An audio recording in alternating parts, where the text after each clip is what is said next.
मैं दिनेश कुमार आपका हमारी YouTube चैनल मैथ्स वाला पर स्वागत करता हूं। कक्षा 10 गणित की प्रश्नावली 3 दो चर वाले रैखिक समीकरण युग्म का अगला टॉपिक रैखिक समीकरण युग्म का ग्राफीय विधि से हल पढ़ने जा रहे हैं। भाई आपको ग्राफीय विधि से हल पढ़ने से पहले ये पता होना चाहिए कि भाई जो ग्राफ है वो कैसा बनता है।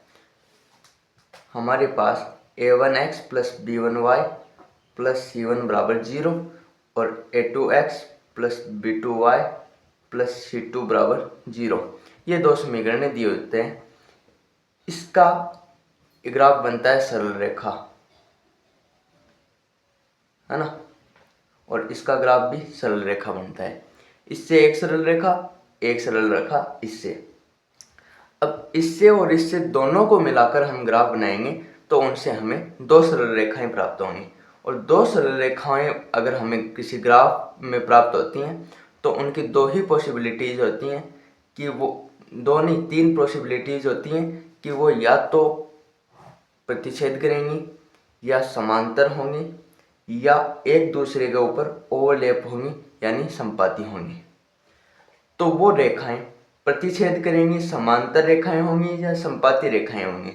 उनकी शर्त क्या होती है भाई, अगर क्वेश्चन में हमें एक नंबर के क्वेश्चन में हमें दिया होता है कि इसका बताइए कितने हल होंगे, ये रेखाएं प्रतिच्छेद करेंगी या समांतर होंगी या संपाती होंगी, तो वो एक नंबर में अगर दिया होता है तो हम वो कैसे बताते हैं।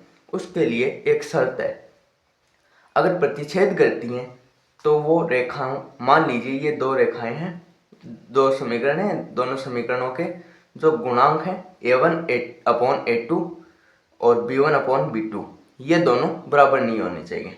अगर ये दोनों बराबर नहीं होते हैं तो रेखाएं प्रतिच्छेदी होती हैं और उनसे जो हल प्राप्त होता है वो केवल एक हल प्राप्त होता है और वो अद्वितीय होता है। और बाद में अगर समांतर रेखाओं की बात करें तो समांतर रेखाओं में जो गुणांकों का अनुपात है वो कुछ इस प्रकार होता है, a1/a2 बराबर होता है b1/b2 के, लेकिन ये दोनों बराबर नहीं होते हैं c1/c2 के, तो वो रेखाएं समांतर होती हैं। अब संपाती रेखाओं में जो समांतर रेखाएं होती हैं उनका कोई हल नहीं होता है, यानी कि ये कहीं पर प्रतिच्छेद ही नहीं करेंगे, कहीं पर काटेंगे ही नहीं, इनका कोई उभय निष्बिंदु ही नहीं होगा, तो फिर इनका कोई हल नहीं होगा।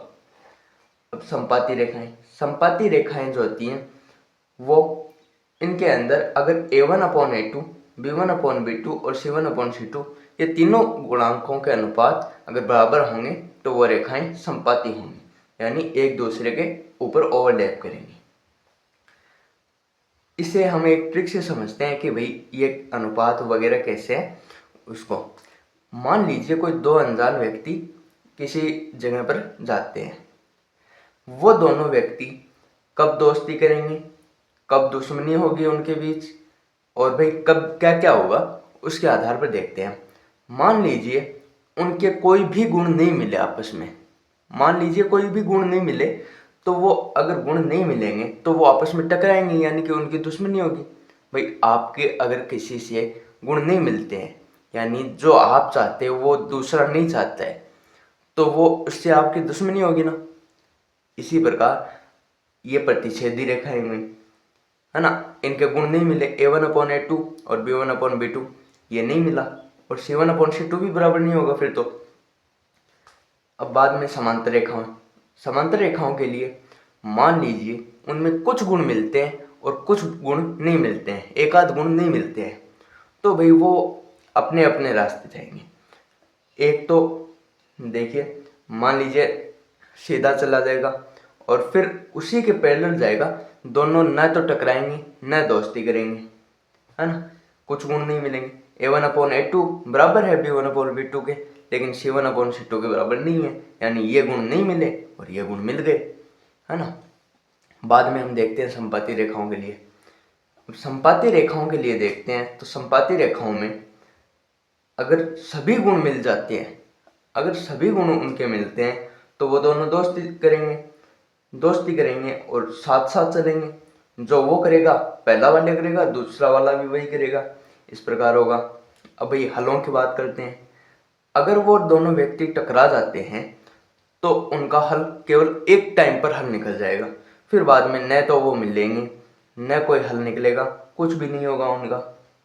बाद में समांतर रेखाओं के हल की बात करते हैं, तो जब वो व्यक्ति मिलेंगे ही नहीं तब उनका कोई हल प्राप्त कैसे होगा, है ना, कोई हल नहीं होगा। इसलिए ये समांतर रेखाओं में कोई हल नहीं होता।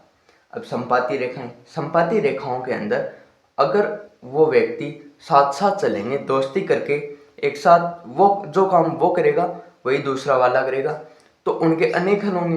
भाई हल जो है, जो कोई भी कारण है उसका हल जो निकलेगा वो अनेकों होंगे, यानी कि उनके उभयनिष्ठ बिंदु हैं वो समान होंगे, इसलिए इनके अनेक हल होंगे।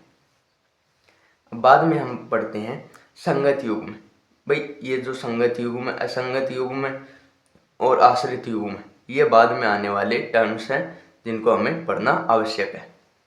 संगत युग्म क्या होता है? संगत युग्म ऐसा समीकरण युग्म जिसका हल विद्यमान हो, यानी कि मान लीजिए ये दो समीकरण युग्म दिए गए हैं, इनका ये हल अगर विद्यमान है तो वो संगत युग्म कहलाएंगे।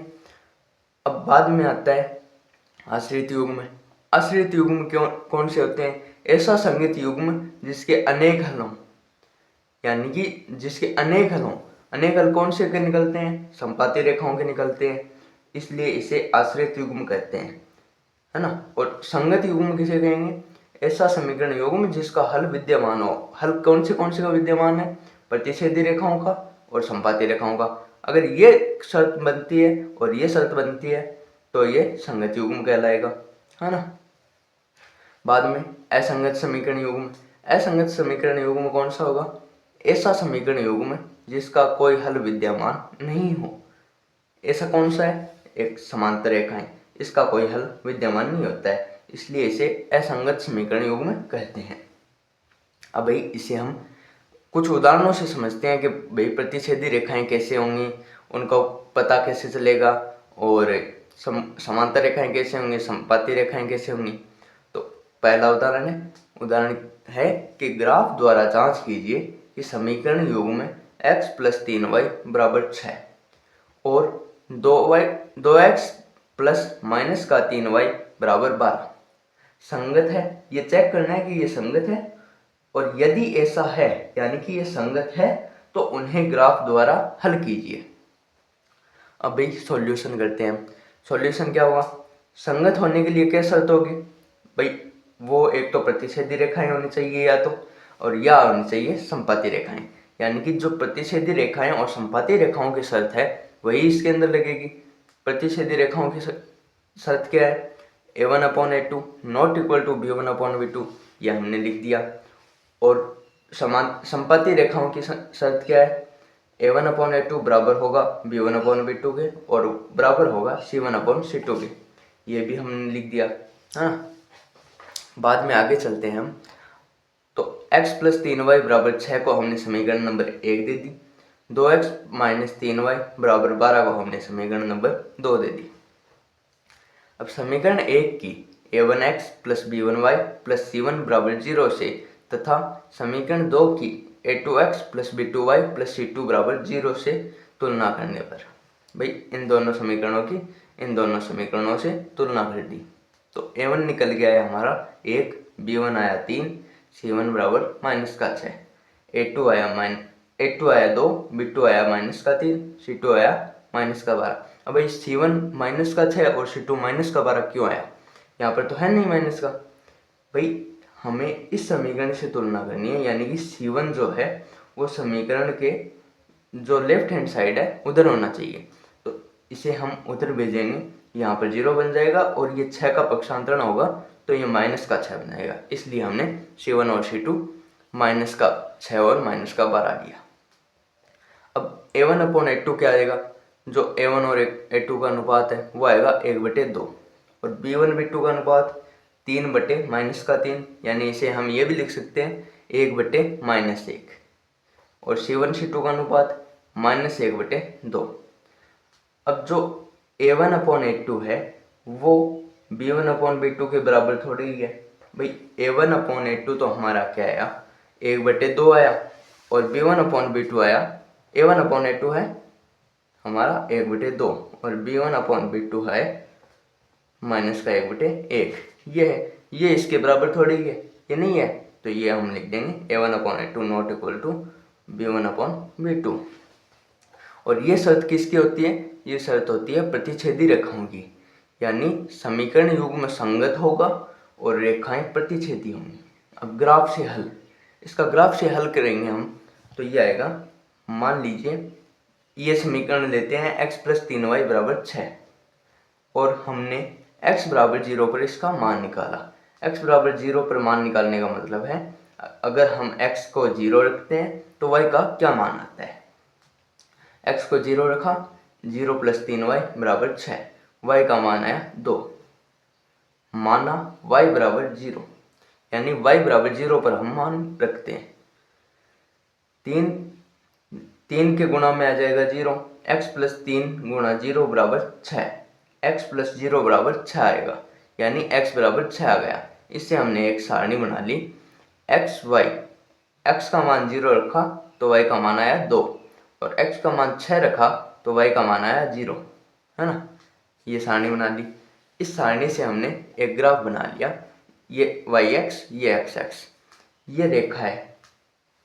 जो हमने पहला पॉइंट लिया 0 और 2, यानी 0,2, 0,2 कहाँ पर स्थित होगा?